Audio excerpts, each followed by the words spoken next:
우리 맥주 감사 주일 하나님이 우리에게 주시는 말씀은 이사야서 12장 1절부터 6절까지 말씀입니다. 이사야 12장 1절부터 6절까지의 말씀입니다. 이사야 12장 1절부터 6절까지의 말씀입니다. 우리 하나님의 말씀을 찾으셨으면 다 같이 한 목소리로 하나님 말씀을 봉독하겠습니다. 그날에 내가 말하기를 여호와여 주께서 전에 내게 노하셨사오나 이제는 주의 진노가 돌아섰고 또 주께서 나를 아니하시오니 내가 주께 감사하겠나이다 할 것이니라. 보라, 하나님은 나의 구원이시라. 내가 신뢰하고 두려움이 없으리니 주 여호와는 나의 힘이시며 나의 노래시며 나의 구원이심이라. 그러므로 너희가 기쁨으로 구원의 우물들에서 물을 기르리로다. 그날에 너희가 또 말하기를 여호와께 감사하라. 그의 이름을 부르며 그의 행하심을 만국에 선포하며 그의 이름이 높다 하라. 여호와를 찬송할 것은 극히 아름다운 일이라 하였음이니 이를 온 땅에 알게 할지어다. 시온의 주민아 소리 높여 부르라. 이스라엘의 거룩하신 이가 너희 중에서 크심이니라 할 것이니라. 아멘. 올해 이제 7월의 첫 번째 주일을 저희가 보냅니다. 지난 6개월 동안에 매일의 이 삶의 무게를 잘 감당하고 견뎌내시느라 정말 고생이 많으셨습니다. 이 상반기에 주신 은혜를 감사하면서 맥주 감사 주일로 드리지만 어쩌면 이 감사라는 단어보다는 좀 잘 버텨냈다라는 이 고백이 더 잘 마음에 와닿을지 모르겠습니다. 옆에 계신 분들, 또 우리 성도님들 정말 이 상반기 동안 너무나도 고생하셨고 수고하셨다고 격려해드리고 싶습니다. 우리 한번 옆에 있는 분 바라보면서 이렇게 말씀해 주시면 좋겠습니다. 참 잘 견디셨습니다. 네, 한 번 더 하겠습니다. 버텨주셔서 고맙습니다. 네, 여러분 진짜 잘 견디셨습니다. 생각해 보니까 저도 6개월 동안에 기도했던 기도 제목들 또 이런 것들을 보니까 지금까지 온 것 자체가 은혜였다라고 고백할 수밖에 없습니다. 하지만 오늘 그 은혜를 넘어서 한 걸음 조금 더 나아가 보려고 합니다.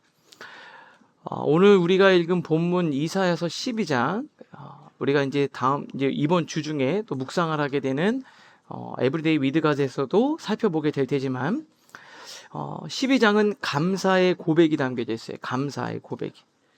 근데 지금 이 12장의 상황이 단순히 좋지 않다라는 말로는 부족합니다. 굉장히 비관적으로 그려지고 있어요. 동족 북이스라엘이요 아수르에 의해서 사라지는 비극을 눈앞에서 보고 있는 거예요. 그리고 그 북이스라엘을 집어삼킨 그 위협이 이젠 남유다를 향해 몰려오고 그의 목을 죄고 있는 상황입니다. 그러니까 위협이 유다의 여기 턱 밑까지 차오른 거예요. 완전 숨막히는 상황이죠. 그리고 자기 자신을 민족을 돌아보고 상황을 돌아보니까 다 잘려나갔어요. 완전히 다 잘려나가고 덩그러니 구루터기만 남은 것 같은 그런 상황입니다. 정말 이 상황 가운데서 12장은 하나님께 감사의 찬양을 선포하고 있거든요. 저는 이 찬양이 우리 성도님들의 고백이 되기를 바랍니다. 그런 마음으로 이 하나님의 말씀을 오늘 본문을 통해서 4가지를 나누려고 하는데 감사의 발견, 감사의 훈련, 감사의 선포, 감사의 확장 이렇게 4가지로 나누겠습니다. 우리 첫 번째 한번 읽어볼까요? 감사의 발견, 그 뒤에만 읽겠습니다. 시작! 있을 때 감사합시다. 1절과 2절 말씀을 다시 한번 보면은 이렇게 되어 있습니다. 그날에 내가 말하기를 여호와여 주께서 전에 내게 노하셨으나 이제는 주의 진노가 돌아섰고 또 주께서 나를 아니하시오니 내가 주께 감사하겠나이다 할 것이라. 1절 보니까 그날에 내가 말하겠다. 지금 상황이 진짜 안 좋은 상황이거든요. 그러니까 이게 다 끝나고 아수르가 위협이 사라지고 난 다음에가 아니라 그 다음에 부르는 승전가가 아니에요. 아직 오지 않은 그날을 미리 찬양하겠다라고 선포하는 거예요. 저는 이런 생각이 들었습니다. 아직 이런 상황이 정리가 안 됐는데 어떻게 이렇게 할 수 있을까? 이게 단순히 그냥 의지적인 선포일까? 근데 제가 말씀을 묵상하다 보니까 여기서 이 감사의 이 시작점을 찾게 됐어요. 어떻게 이럴 수 있을까? 보니까 이스라엘 백성들이요, 힘들어 보니까, 그리고 내가 소중한 일상들을 빼앗기고 보니까 그 전에 정말 하나님의 은혜였구라는 것을 깨닫게 된 거예요. 단순히 내가 감사를 선포하겠다 이 얘기만이 아니라 진짜 그게 은혜였구나 라는 것을 그제서야 깨닫게 되는 거예요. 그냥 숨 쉬듯 너무나도 자연스러운 것이 하나님의 축복이었구나. 2절도 우리 같이 한번 읽어볼까요? 시작. 보라, 하나님은 나의 구원이시라. 내가 신뢰하고 두려움이 없으리니 주 여호와는 나의 힘이시며 나의 노래시며 나의 구원이심이라. 여기도 보면 하나님이 나의 구원이시고 힘이시고 나의 노래와 찬양이다 이렇게 고백을 해요. 근데 이게 평안할 때는 안 나오는 고백입니다. 이게 평안할 때는 안 나와요, 이 고백이. 왜 그럴까요? 내가 나름대로 내 삶을 살아갈 때는요, 내 힘으로 그래도 어느 정도 살 수 있거든요. 그러니까 신앙이 불필요한 거예요. 어느 정도 되니까 신앙이 그렇게 불필요하지 않아요.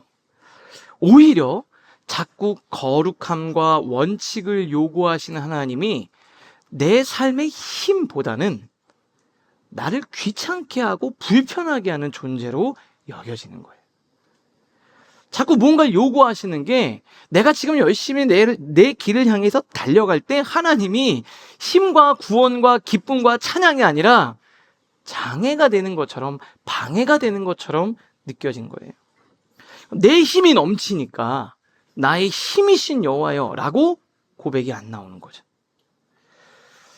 근데 지금 이 고백을 하는 이 남유다에서는 상황이 다른 거죠. 내 힘으로 하루도 버틸 수가 없어요. 할 수 있는 게 없어요, 이제 할 수 있는 게 없어요. 여기도 길이 막혔고 여기도 길이 막혔고 지금 할 수 있는 게 아무것도 없어요. 그러니까 이제서야 하나님을 찾게 된 거예요. 그리고 그때 나를 지켜주셨던 하나님의 감사가 터져나오기 시작하는 겁니다. 하나님만이 나의 진정한 힘이시구나. 나의 유일한 구원이시구나. 지금 잃어버리고 나니까 비로소 눈이 번쩍 뜨인 거예요. 일상이 내 힘으로 얻은 게 아니구나. 감사였구나. 라는 것을 상실을 통해서 감사를 깨달은 거예요. 상실을 통해서 감사를 깨닫게 된 겁니다. 여러분, 이게 우리가 막 살아가다 보면은요, 그리고 이제 막 끊임없이 내가 뭔가 노력을 하고 경쟁하고 비교하게 되지 않습니까? 그러면 아무 문제 없이 옆에 있는 것들이 감사함이라는 것을 느끼지 못해요. 소중한 걸 잘 몰라요. 왜 그러냐면 자꾸 부족한 것만 보여요. 왜요? 내 마음속에 약간 욕심이 있는 거죠. 참 신기하게도 욕심과 감사가 반비례하는 것 같아요. 내 안에 욕심이 커질수록 뭔가 비교하고 내가 막 이루려고 할수록 내가 누리는 것들에 대해서 감사함보다는 없는 거에 대한 부족함이 훨씬 더 내 마음속에 부각이 됩니다. 근데요, 이게 중요합니다. 그러다가 삶이 한번 크게 흔들리면 아까 말한 것처럼 상실이죠. 잃어버리고 나면은 그제서야 뭐가 내려놔요? 욕심이 내려놔져요. 그 전까지는 욕심을 못 내려놔요. 욕심을 탁 내려놓고 나니까 그제서야 감사가 나오게 돼요. 잃어버릴 위기에 처하고 나서야 감사가 깨닫게 되는 겁니다. 저도 이렇게 신방을 하다가 보면은 분명히 막 이렇게 회사 좀 힘들고 뭐 이직하고 하려고 막 이렇게 언제까지 이 회사를 다녀야 되나 이렇게 얘기하는데, 막상 이제 갈 때가 또 마땅치 않고 막 분위기가 안 좋고 회사가 나를 이렇게 좀 먼저 자르려고 하고 이런 느낌이 들면은 다니는 것만 해도 감사하다고 고백을 합니다. 예. 아니 분명히 얼마 전까지는 막 불평하고 그랬거든요. 감사하죠. 뭐 우리 부모님도 막 그래요. 뭐 나 더 도와주면 좋겠는데 다른 집은 막 이렇게 해주는데 왜 우리 집은 이거밖에 안 해주냐. 그런데요, 정말 상황이 어려워져서 진짜 작은 도움도 받을 수 없는 상황이 되면 그때서야 뭘 깨닫게 되냐면요, 내가 지금까지 걱정 없이 공부하고 내일을 꿈꿀 수 있도록 버텨주신 것이, 야, 그게 진짜 놀라운 축복이었구나, 이런 걸 깨닫게 돼요. 부모님들도 마찬가지예요. 저도 이제 교회에서 우리 부모님들 이렇게 많이 기도 제목도 나누고 상담도 하고 그러면 막 그래도 막 다른 집 아이들 보면서 막 비교하고 그러면서 좀 속상해하다가도 아이가 아프면 그제서야 그냥 말 안 들어도 건강한 아들, 딸 있는 게 감사한 거예요. 그리고 나중에 커서요, 행여나 사고 크게 치면요, 그제서야 깨달아요. 지금까지 내가 편하게 키웠구나. 감사한 거구나. 여러분, 그냥 일상을 살아가는 것이 감사한 건데요, 그게 내가 잘 깨달아지지가 않아요. 그걸 잃어버리고 나면 그제서야 그게 감사라는 것을 깨닫게 되는 거예요. 오늘 본문의 이스라엘 백성들이 하나님께 감사할 줄 몰랐어요. 그러니까 예배를 드리고 내가 하나님이 주신 그 땅에서 살아간다라는 것이. 근데 그때는 막 다른 나라를 보면서 저 나라는 너무 좋고 여기는 너무 좋고 여기는 너무 좋고, 근데 막상 그런 것들을 다 잃어버리고 나니까 정말 감사했고 하나님은 나의 힘이시고 구원이셨구나. 제가 이 말씀을 묵상하면서 우리 성도님들도 있지만 저 스스로도 잃어버리고 나서 뒤늦게 감사를 깨닫는 이스라엘이 우선 나부터 되지 말아야 되겠다. 진짜 감사한 고백을 내가 먼저 드려야 되겠다. 그런 생각이 들었습니다. 그러면서 하나 떠오른 거는, 제 아내가 저한테 자주 하는 말이 있어요. 여러분들도 많이 들으셨을 것 같아요. 내가 아파봐야 이렇게. 혹시 안 들어보셨나요? 생각해보니까 뭐 이것도 좀 도와줬으면 좋겠고 이 사역도 좀 도와줬으면 좋겠고 뭐 이것도 했으면 좋겠고 이런 생각이 막 들잖아요. 그 일상이니까. 그러니까 정말 지금 이렇게 거의 딱 그 톱니바퀴처럼 딱딱딱 맞아서 들어가요. 여기서 뭐 하나 어긋나면 이게 잘 안 되는 상황이거든요. 모든 게 아이들 가정부터 육아부터 사역부터. 근데 그 와중에 둘 중에 한 사람도 안 아프고 아이를 돌보고 목회적으로 또 제가 감당해야 될 많은 부분을 감당해 주는 것이 얼마나 큰 감사인 줄을 모르겠어요. 생각해 보면 여기서 진짜 누구 한 명 아프면 너무 힘든 거예요. 그리고 제가 외부에서 이제 목사님들 만나고 다른 담임 목회 하시는 목사님들 만나고 지난주에도 만나고 왔는데요, 만나고 오면서 제가 깨달았어요. 내가 진짜 정말 행복한 담임 목사구나. 담임 목사구나. 제가 생각해보니까 왜 그러냐면요, 그렇게 제 설교가 그렇게 막 위로의 설교만 있는 게 아니고 무거운 신학적 도전과 본질적인 얘기를 막 하잖아요.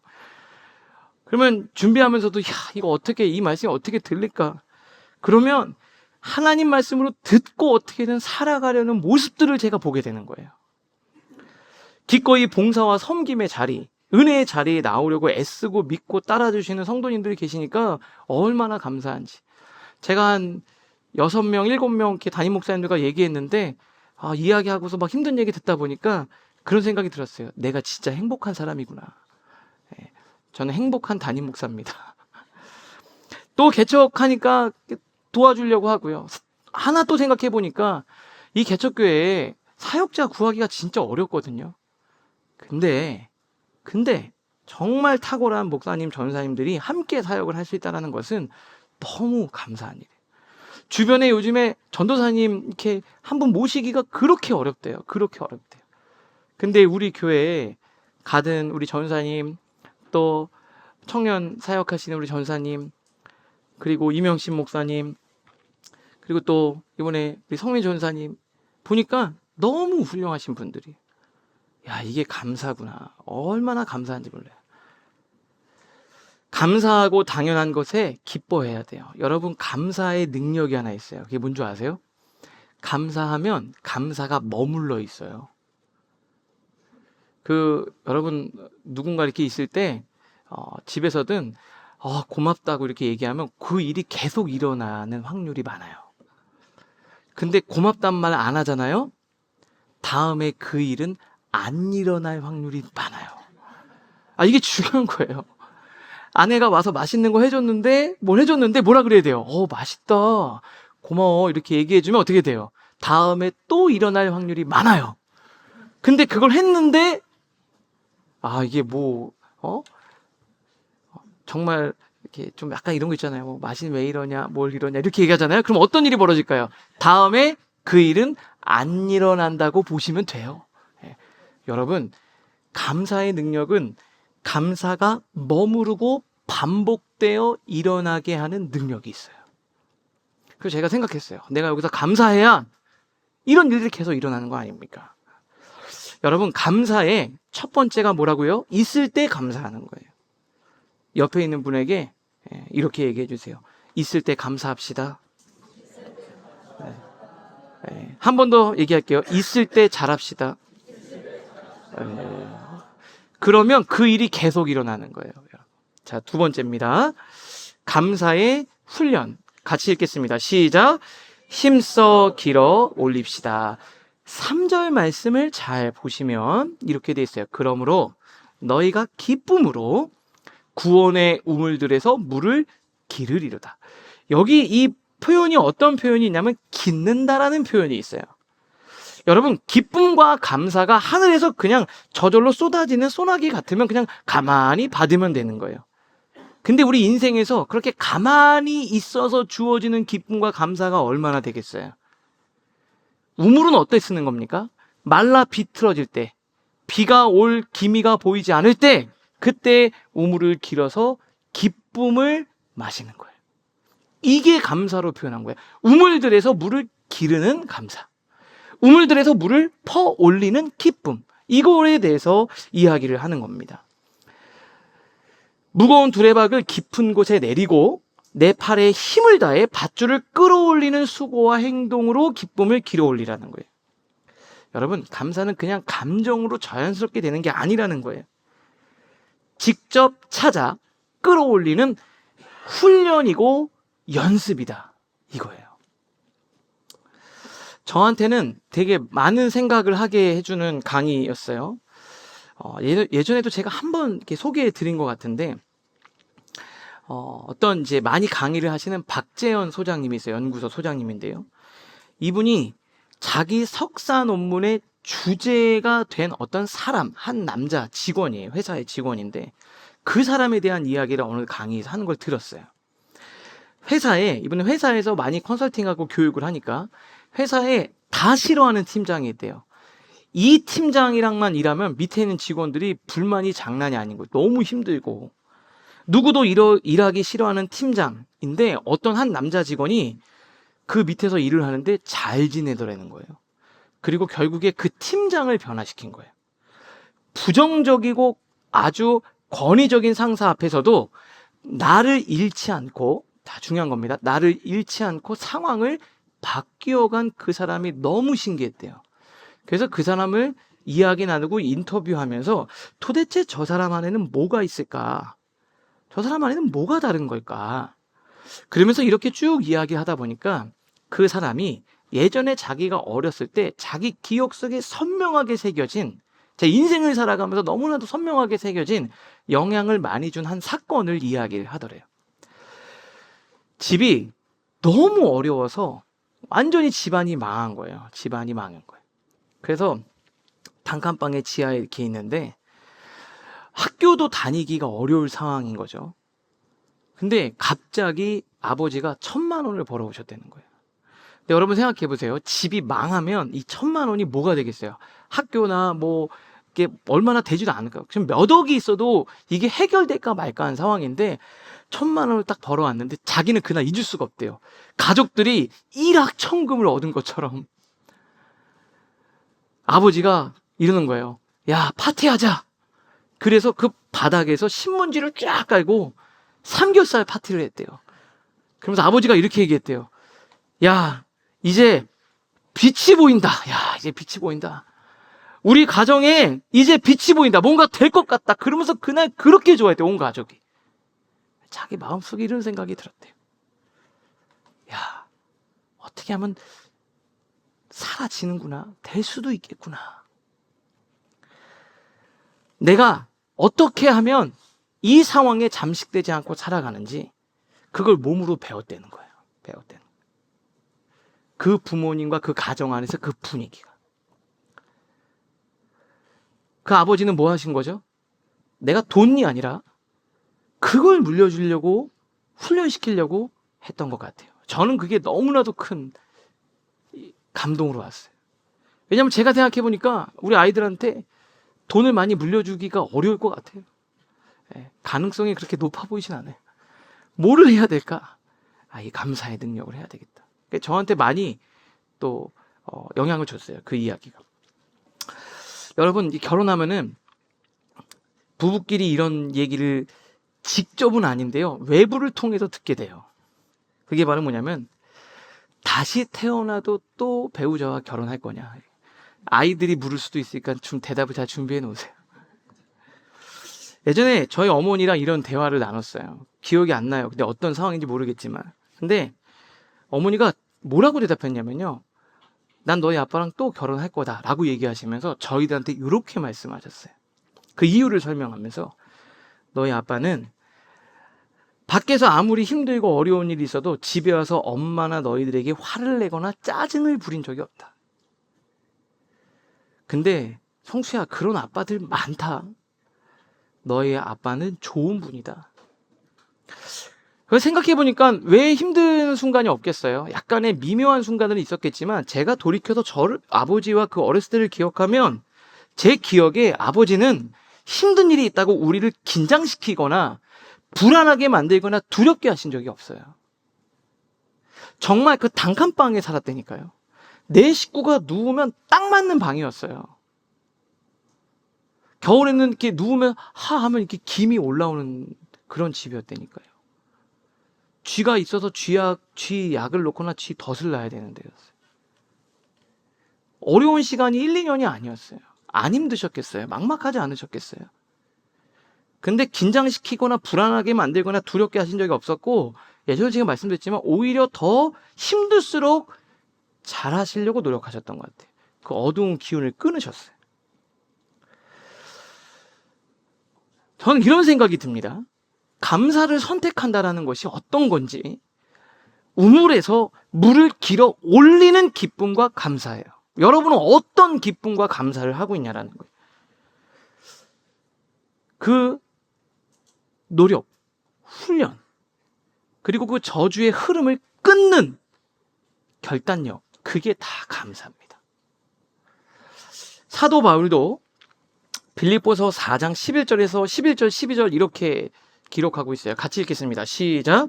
내가 궁핍함으로 말하는 것이 아니라 어떠한 형편에든지 나는 자족하기를 배웠노니 나는 비천에 처할 줄도 알고 풍부에 처할 줄도 알아.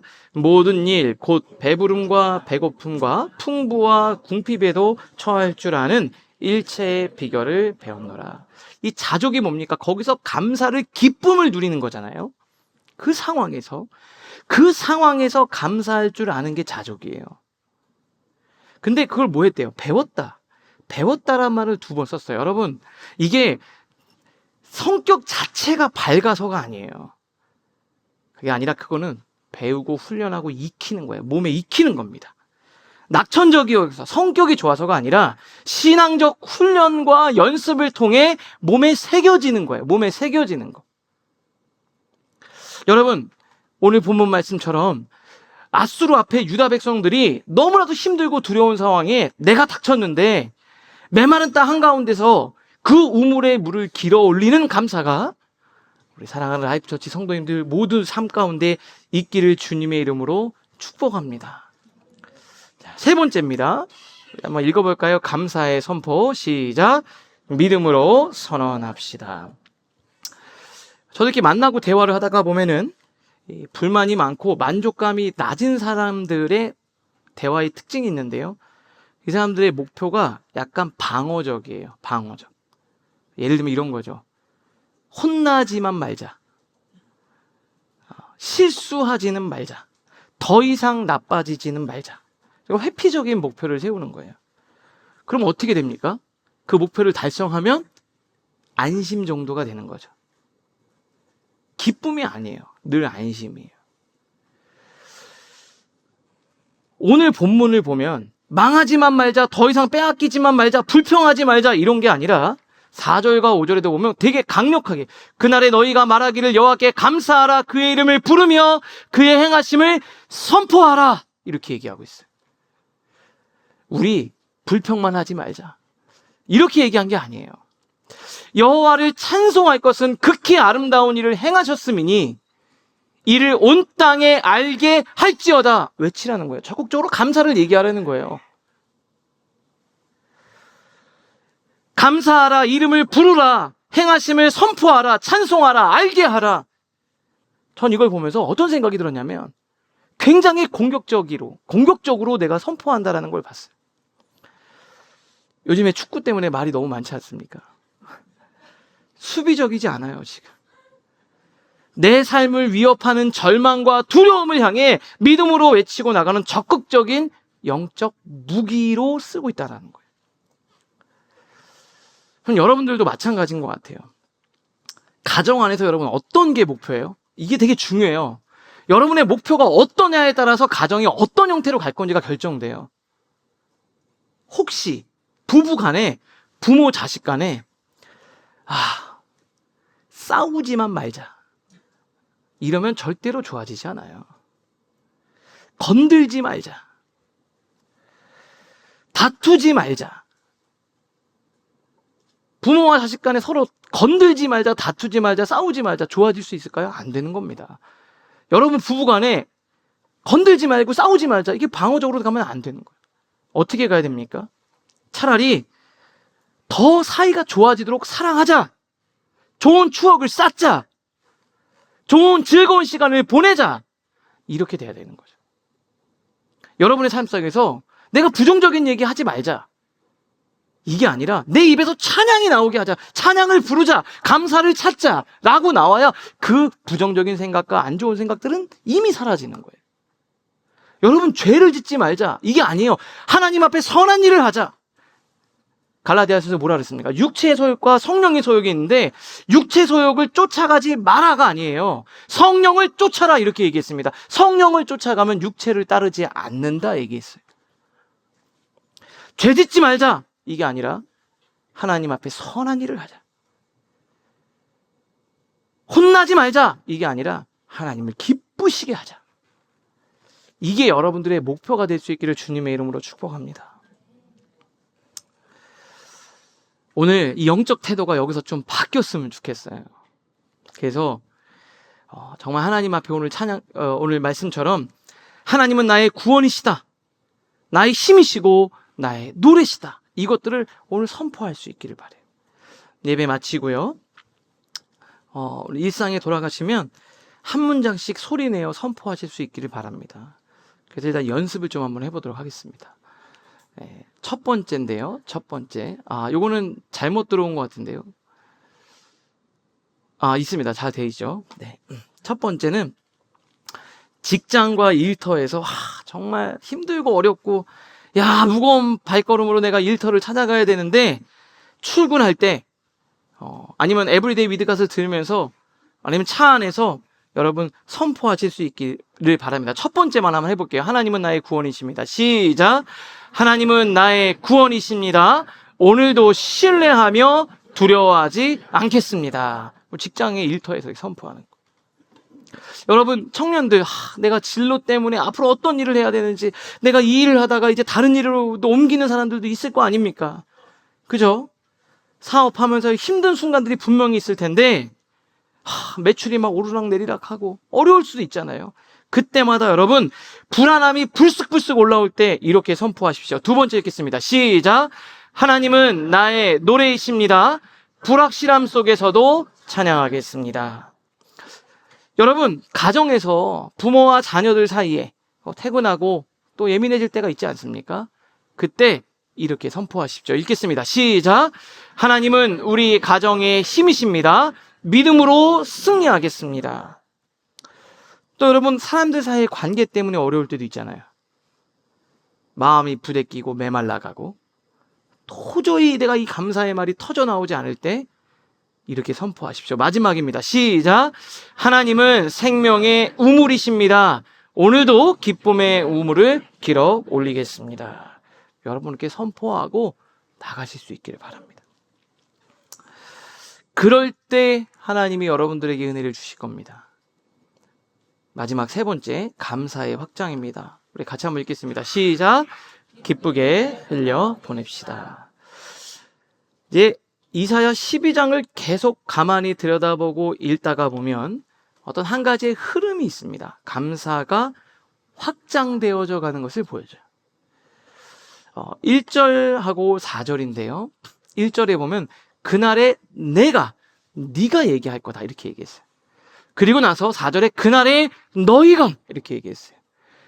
개인의 고백이었는데 공동체의 고백으로 확장이 되는 겁니다.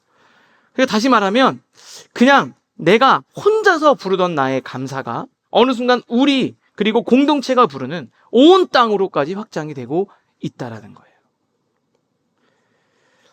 여러분, 이 맥추감사주일, 이 처음 거둔 곡식을 첫 열매를 하나님께 드리면서 먼저 하나님께 감사의 예물을 드리면서 하나님께 감사하는 거예요. 그리고 난 다음에 이 절기를 설명하는 레위기를 보면 반드시 감사의 절기를 지킬 때 뭐가 포함되어 있냐면 나눔이 포함되어 있어요. 나눔이. 먼저 첫 열매를 하나님께 드리고 하나님 정말 감사합니다. 하나님께 감사하고요. 나눔을 통해서 함께 기뻐하는 절기가 맥추감사주일이고 또 감사의 절기의 특징이에요. 레위기 23장에 보면 맥추절 규례가 쭉 나오거든요. 근데 그 절기 안에 두 가지의 나눔을 할 수 있는 장치를 설정해 놓으셨어요, 하나님. 그 첫 번째가 뭐냐면 화목제입니다. 레위기 23장 우리 19절 같이 한번 읽겠습니다. 시작. 순념소 하나로 속죄제를 드리며 1년 된 어린 순양 2마리를 화목제물로 드릴 것입니다. 여기 보니까 뭐라고 해요? 화목제라는 제사를 기록하고 있어요. 여러분 구약에 5대 제사가 있습니다. 레위기에 보면. 근데 다른 제사와 화목제가 구별되는 독특한 특징이 있어요. 다 각자의 특징이 있는데 나머지랑은 아주 확연히 차이가 나요. 그게 바로 뭐냐면 다른 제사는 제사장은 그 제사의 제물을 먹어요. 근데 제사를 드리는 사람 그리고 제사를 드리지 않은 그 공동체 일원들은 제물을 먹지 못합니다. 근데 유일하게 제사를 드린 사람과 그 공동체 일원이 다 먹는 제사가 있어요. 나누어 먹는 음식을. 그게 바로 화목제예요. 감사의 화목제. 제물을 드리고 난 다음에 그 드린 제물의 고기를 가족들, 이웃들, 그리고 공동체 사람들과 함께 나누어 먹어야 돼요. 함께 나누어. 그게 제사의 규정에 딱 들어가 있어요. 함께 나누어 먹어야 돼요. 감사의 열매를 이웃과 나누도록 설정을 해놨다는 거예요. 지금 이게 맥추절 규례에 나오고 있어요. 그 다음 22절에도 이렇게 되어 있습니다. 같이 한번 읽겠습니다. 시작. 너희 땅에 곡물을 벨 때 밤 모퉁이까지 다 베지 말며 떨어진 것을 줍지 말고 그것을 가난한 자와 거류민을 위하여 남겨두라. 나는 너희의 하나님 여호와니라. 여기 보면 이렇게 돼 있죠. 이 추수를 하는데 이렇게 얘기했어요. 반 모퉁이까지 다 베지 말고 떨어진 것을 줍지 말라 그랬어요. 여러분 추수할 때 어떻게 돼요? 딱 떨어진 것을 막 주셔야 되는데 딱 떨어뜨리면 어떻게 하는 거예요? 하나님이 다른 사람에게 주라고 받아들이라는 거예요. 여러분 떨어지면 어떻게 돼요? 큰일 날 뻔했다고 다 주워가지고 싹싹 긁어가지고 여보 이거 빨리 다 걷어가지고 막 이거 주워가지고 한 톨도 남기지 않게 싹 가져가는 게 아니라 남겨두래요. 모퉁이는 남겨두라는 거예요. 남겨두는 거죠. 왜요? 그 추수의 기쁨을 너만 누리지 말고 그 기쁨을 누리기가 어려운 가난한 자들을 통해서도 공동체 힘든 사람들도 네가 기쁜 날 그도 기쁘게 하라 이 말이에요. 남겨두라 이렇게 이야기를 했습니다. 자 보세요. 그 감사의 규례 안에 내가 감사의 하나님께 예물을 드리고 그 다음 나머지를 나누게 하셨고요. 추수할 때 그 추수의 기쁨을 옆에 있는 사람들에게 흘려보내도록 설정을 해 두었다라는 거예요. 여러분 감사한 날 그 감사와 기쁨이 주변 사람들에게까지 다 흘러갈 수 있기를 주님의 이름으로 축복합니다. 그게 바로 화목제. 내가 기쁜 날 옆에 있는 사람도 기쁘게 해주는 거. 내가 즐거운 날 그 즐거움을 다른 사람에게도 나누어서 즐겁게 하는 거. 그게 이사야 12장 감사의 고백을 통해 전체적으로 이 메시지를 주고 있는 거예요. 여러분들은 어떠세요? 우리는 어때요? 정말 그 감사가 나뿐만 아니라 내 옆에 있는 사람, 그리고 우리 가족, 그리고 우리 라이프처치 공동체 전체까지 흘러가는 은혜가 있기를 주님의 이름으로 축복합니다.